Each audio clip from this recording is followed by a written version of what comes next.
here in the children's department, we have an enormous amount of books. This is the nonfiction side of the children's department. Kind of around the corner, we have fiction, and that means that's all the made-up stories, and they're kind of fun. But the nonfiction section, one of the greatest things about it, even if you're an adult, if you want to learn something about history, about a biography of something, if you want to learn more about a specific subject, a lot of times you should come to the children's department. We have quick, sort of concise books on almost every subject. So if you're needing something but you don't want to read a 500 or 600 page book, this is a great place to get a book on a subject. So it's a good place to start. I'm always encouraging people to come up, even non-children, to come up to our department. These are all the new books. So we put all of our brand new books, so like gender identity, cloning humans. I mean, they're like some big subjects. They're written in a way that little kids can understand, but they're great. I mean, I pick up breaking news, what's real, what's not. There's a lot of really good subjects here that, there's one, The American Story. It's a great new history book, drawn across borders, kind of talking about human migration. So sort of important subjects and kind of an easy treatment of them, so you can read things that you can understand kind of quickly. If you went around in a big circle in this room, you start at the 0-100s here and you kind of work your way around. Every subject you can imagine is included up here. So what we're looking at right here is animals, foreign languages, space, science, geography, geology. That is a 3D printer. And if you are a kid, you can ask us to use our 3D printer and we will print something for you. And it's interesting. We even have some books on things that people have created.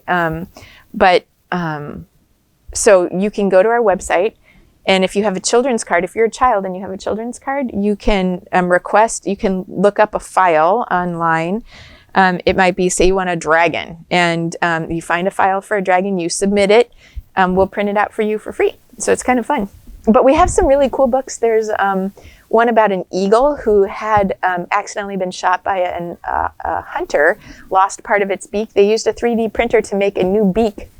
And these are some examples here. Yeah. Anyhow, 3D printers are pretty amazing.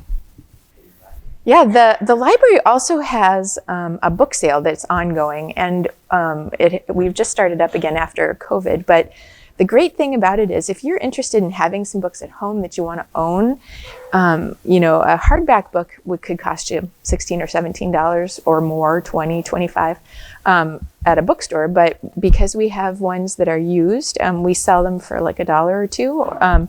Some of the paperback books are even cheaper than that. So you can get a lot more books for your $1 right here at the public library. So these are always on sale, and come and check it out. Right now you can get this plastic bag for $5, and as many things as you can stick in it, you can have for $5. So it's a pretty good deal. Yeah, I love to have them. You can reread them, kind of enjoy them over and over. So this is the nonfiction section. So this, again, just like what I was showing you upstairs. So if you were interested in history, if you're interested in any subject, kind of a true subject, they are over on this side of the library. And behind us is the fiction. So those are mysteries and science fiction and, kind of more entertainment sort of stuff. Biographies and history, if you're really interested in learning kind of about the past and then kind of giving yourself an idea of thinking about the future, this part of the nonfiction section here at the library is really a great place to start. Plus, while we're here, there's computers, there's scanners, there's copiers, there's all sorts of stuff that are resources that people can use right here in the building. And you don't have to have a card to come in and read or use any of the computers here. Anybody can do that. If you want to take the books home, you do need to have a card, or you need to be borrowing it with a library card of some sort. But anyhow, we have a lot of resources, so anybody can come in and read a newspaper. We have a bunch of magazines, and we have a lot of resources right here. These are things like health, cookbooks, knitting, almost any subject you can think about. We have something on it. Social movements, a lot of, say you're interested in the civil rights movement here in the United States. There's stuff over here. Say you're interested in learning a foreign language, kind of straight ahead, some of those yellow and black books, those are a lot of language books. There's books on foreign travel. Yeah, kind of next to the left of the doors here. Yep, foreign language books. We have dictionaries, how to learn, books that can help you just practice. Pretty much any subject you're interested in. We've got here to the right these are about science. So if you're interested in biology or chemistry, if you like animals, all of this stuff is right here. So, if you're interested in the Business Review, if you're interested, there's a Concord magazine, there's American history, there's things, basically on almost every subject. You can look at the newest issue of the magazine, but we also have back copies of them, which you can check out. So this is what we call the reading room, is periodicals. Those are microfiche, so a lot of history. So if you're interested in historical documents, you can look up old newspapers, old documents on this machine over here, and then make copies of them. It's very easy to do. This is called microfilm. And so they allow you to, look at old issues of newspapers and other historical documents. You can see right over here, this was our bookmobile back in the day, the Concord Public Library's traveling branch. Can you see that picture? That was what we call a bookmobile. For many years, we had a bookmobile. Yeah, kind of crazy. So anybody can come and ask to use it. You can have it up to 2 hours at a time, and it's just a quiet place. It'd be a great place to meet if you wanted to have a meeting with some people about something. It's a quiet, free meeting space, so it's really quite nice. And then this very unassuming brown door here that says Concord Room, that is our archives. And I can open the door and let you see inside, but that is where we keep our historical materials, our archives. And so that room is full of a lot of great history for the community. And then DVDs and movies and books on tape. Yep. Books and stuff. Yep, audiobooks, yep, the whole 9 yards. But this is the teen zone, so and normally we have 3 Macintoshes over here, but we have just nonfiction and fiction stuff for teens. So they are more than welcome to come in. We have a pretty big collection for teens, everything from graphic novels to, books on nonfiction books on language again, and other history, other topics. So, and normally we have even more furniture and like a charging station for stuff. We are just beginning to put all that stuff back out because of COVID and our restrictions. This display right here is all about immigrants. This whole one at the top is just talking about people who've come to the United States, immigrant experiences, new life in a new place.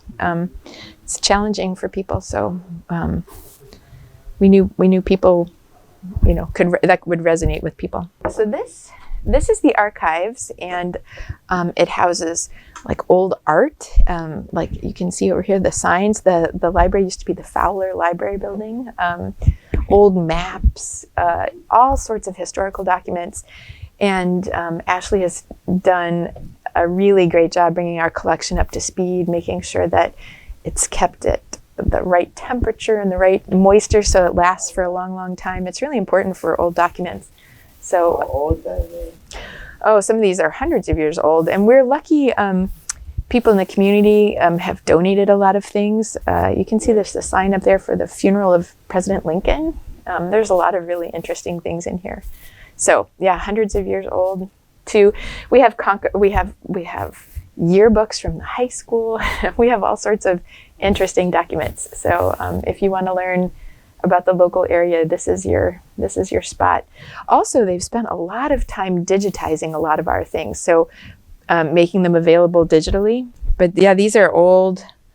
Boy, these are old pictures. Although you can see the State House here in this one. This is so great. Yeah, it looks different these days, and you can see to get over the bridge instead of Loudon Road. This might even be Loudon Road, but there's a covered bridge there. See that? Isn't that crazy?